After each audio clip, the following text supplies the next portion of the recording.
Hey guys, Chef Jason, your Ace Hardware grilling expert. Today in the studio, we are up to absolutely amazing and tasty, flavorful, delicious things. That's right, we're doing stuffed pork chops on the Big Green Egg. Now, I'm very excited for this recipe because I'll tell you what, stuffing and pork chops with that beautiful charcoal finish, glazed with some fire honey, is going to prove to be absolutely fantastic. Now, today, we have a little bit of drawing we're gonna do too, because I'm gonna show you how to cut this loin, this pork loin, into chops, but then I'm gonna show you how to make the best pocket ever to get all of that stuffingness for maximum stuffing enjoyment. We are gonna show you how to get that done. So let's head outside. We're gonna get the Big Green Egg fired up today, a little bit of prep to do, and then we are into pork chop madness. And just like that, we've got a nice, beautiful ember pile. We're gonna let this burn. Now, I'm on my extra large egg today, so as you can see, I actually have the charcoal set kind of offset a little bit, which, look at this. This is gonna be super helpful because now, hold on. Now, I'm gonna be able to cook the pork chops here to finish them and get a good sear, but I'm gonna start them here. So I'm actually gonna do a little dual zone cooking. Now, we'll go ahead and show you what the top and bottom vents look like, and then back in the kitchen to get prep done. All right, we've got that bottom screen closed. This is full open. I'm actually gonna go about 2/3 of the way open, let that go. Let's check out the regulator top. I'm gonna start about half because what I'm gonna do is let this Big Green Egg climb in temperature up into that 500-degree range. So we'll be cooking at 500 degrees today. As it climbs, I'll come back here and adjust it to hold temp at 500. I bought a whole pork loin because now I can cut the thickness of chops that I want, plus it's gonna give me the opportunity to make a bigger pocket. So this is just a basic pork loin that I got from the grocery store. It's half of the loin, but that's gonna work out perfect for chops. Now, seasoning these guys up today, we're gonna do a little 50-50 blend of our Oink and our Rub-a-Dub. That's gonna lightly season the outside here, and then here's what we're stuffing it with. I have just some basic cornbread stuffing. Now, you could use whatever you want. You could do crab stuffing, you could do cornbread stuffing, traditional stuffing. I went with cornbread because seriously, cornbread and pork chops, it doesn't get any better than that. And then we're gonna glaze the chops with a little bit of our fire honey today. Just give a little bit of sweetness, right? Round out some of the sweetness in the cornbread and make that pork delicious. Now, let's talk about gear super quick. You could use the Egg Genius totally, right? You could plug this in, hook it up, dial in your Big Green Egg and get this adjusted and help you track temps. But we have such a fast cook today that I really feel like this is gonna be the best bet for me, that Big Green Egg thermometer. That's gonna help us really get pinpoint accuracy, fantastic temps. So here we are right at our pork loin. Now, I went with a whole pork loin, or part of the pork loin, I should say, because I wanted to really cut my own thickness of chops. Whether I want a 3-finger chop or 2-finger chop, I wanted to be able to pick that myself. And this saves me a little bit of money too from having someone cut it for me. Now, pork fat on the outside, I'm gonna leave that. A couple reasons. It's gonna help give me an insurance policy and I'm gonna have some juicy, delicious pork chops, but then, psst, pork fat is delicious. So we're gonna go ahead and leave it on there because it's tasty, right? Okay, so like I said, 2-finger chops. We're gonna cut about 2 fingers right there and check that out. Super easy and simple, but we have a nice chop right like that. So I'm gonna go through and cut all the rest of these chops now, about 2 fingers wide. That'll get us ready and set, and then we'll come back here. We're gonna do a little drawing first. We're gonna show you kind of what to look for and how to make that pocket, and then we're gonna stuff these guys, season them, get them on the grill. When it comes to making the pockets, the first thing you're gonna need is definitely a thin knife. So I'm going with a really thin boning knife because here's what I'm gonna do, right? Let's say this is your pork chop right here.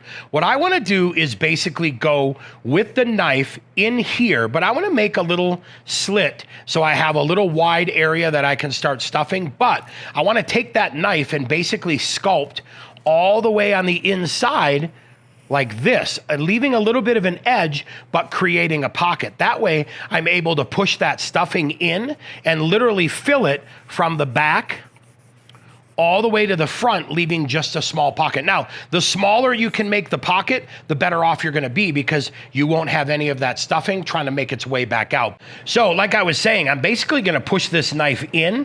I'm gonna make a little pocket here, but then take this knife and carve out this whole pocket right inside. So I will go here, I'll make that little start, and then I just carefully take the knife, we'll fold it around, or we'll turn it around this way. And now we're carefully, you guys, carefully, sorry to cover that, but I wanted to show you what we're doing.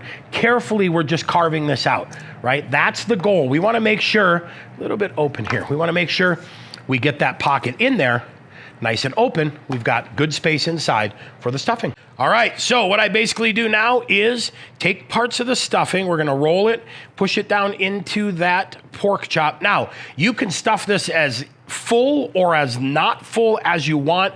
My goal is to have kind of that perfect balance of a good amount of stuffing, but not so much that it keeps making its way out. So I would say maybe per pork chop, my best guess is probably a 1/4 cup to a 1/3 cup of stuffing. And then, like I said, we're just getting that all dialed in like that. We'll probably do one more little push right at the end, like that. If you want, you can definitely toothpick these ends. I don't find a need to do it just because we're gonna cook them a little bit lower and slower and we should be fine. But that's it right there, you guys. Nice, full, beautiful stuffed pork chop. So I'm gonna finish the rest of these guys off and then we're gonna come back, get them all seasoned. Okay, now remember we always say you can use oil as a binder, but these chops have enough moisture in them that I really don't need any binder, but we've got them all set, we've got them stuffed. We mixed up our Rub-A-Dub and our Oink seasoning, and now we're just gonna go ahead, you guys, season these guys 360 degrees, get them in the pan, get them all seasoned, and I will see you out on the Big Green Egg.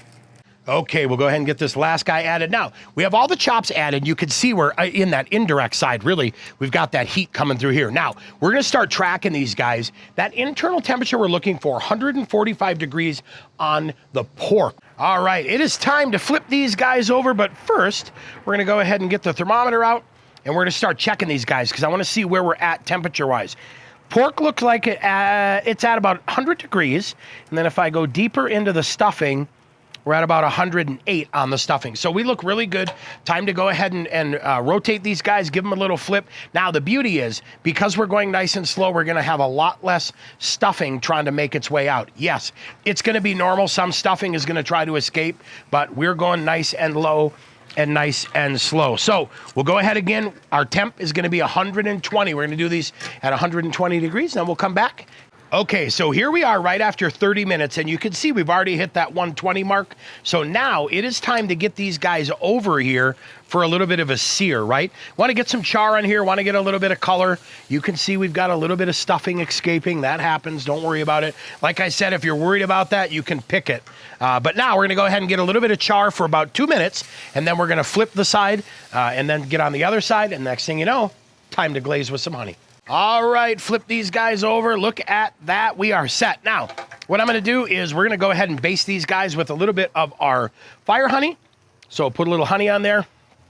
Give them a baste. Now, I'm going to leave this open for the last couple minutes while that bottom side gets a good little glaze on it, or gets a good little sear, I should say. But just enough honey to coat, right? I don't want a bunch running off and dripping down into the grill, but we'll leave this open. Got about 2 minutes left here. These guys should be finished right at the temp we want. All right, we're done. Let's get these guys in the kitchen. We're going to let them rest, and then you guys, quality control time.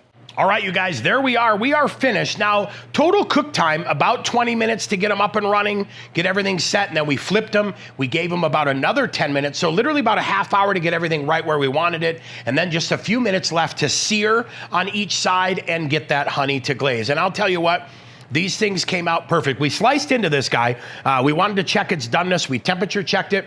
Came in at 145, we let them rest for 5 minutes, then we sliced in here. You can see that stuffing, that pocket, that seasoning, that glaze. This is an absolute crowd pleaser. I am drooling because I am so excited for today's quality control. Now, homework, like we always say, please don't forget, subscribe to the Ace Hardware YouTube channel, click your post notifications, tell your friends, share it, right? Like, comment, and share. We love that. And then leave your comments below too, because that's what drives our content. When you ask us cool things like, please make a stuffed pork chop, boom, here we are, stuffed pork chop. Then, coming up, beautiful Big Green Egg recipes, right? We've got some more tasty, tasty Big Green Egg recipes coming at the very end. Don't forget to click on those and enjoy watching some more videos to help really elevate your cooking experience on the Big Green Egg. I'm Chef Jason, your Ace Hardware grilling expert. It is time to get in here and do a little quality control. Now, I took the end piece here, and you can see a little bit of that stuffing squishing out of there, but I'm in a happy place. Cheers. Not even kidding. I'm probably gonna eat the whole pork chop.